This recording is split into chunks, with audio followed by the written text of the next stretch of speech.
एक आदमी ने एक बहुत ही खूबसूरत लड़की से शादी की। शादी के बाद दोनों की जिंदगी बहुत प्यार से गुजर रही थी। वह उसे बहुत चाहता था और उसकी खूबसूरती की हमेशा तारीफ किया करता था। लेकिन कुछ महीनों के बाद लड़की चर्म रोग से ग्रसित हो गई और धीरे धीरे उसकी खूबसूरती जाने लगी। खुद को इस तरह देख उसके मन में डर समाने लगा कि यदि वह बदसूरत हो गई तो उसका पति उससे नफरत करने लगेगा और वह उसकी नफरत बर्दाश्त नहीं कर पाएगी।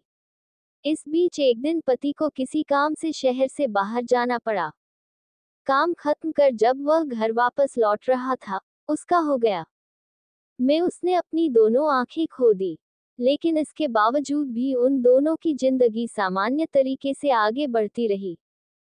समय गुजरता रहा और अपने चर्म रोग के कारण लड़की ने अपनी खूबसूरती पूरी तरह गंवा दी। वह बदसूरत हो गई, लेकिन अंधे पति को इस बारे में कुछ भी पता नहीं था। इसलिए इसका उनके खुशहाल विवाहित जीवन पर कोई प्रभाव नहीं पड़ा।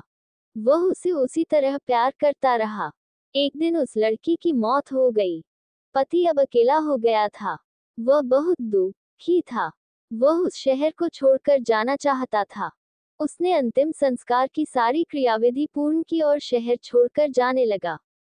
तभी एक आदमी ने पीछे से उसे पुकारा और पास आकर कहा, अब तुम बिना सहारे के अकेले कैसे चल पाओगे?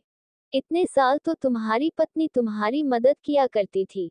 पति ने जवाब दिया, दोस्त, मैं अंधा नहीं हूँ। मैं बस अंधा होने का नाटक कर रहा था।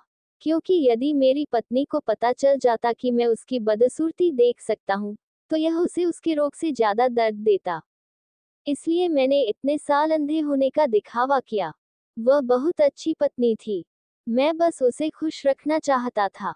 खुश रहने के लिए हमें भी एक दूसरे की कमियों के प्रति आंखें बंद कर लेनी चाहिए और उन कमियों को नजरअंदाज कर देना चाहिए।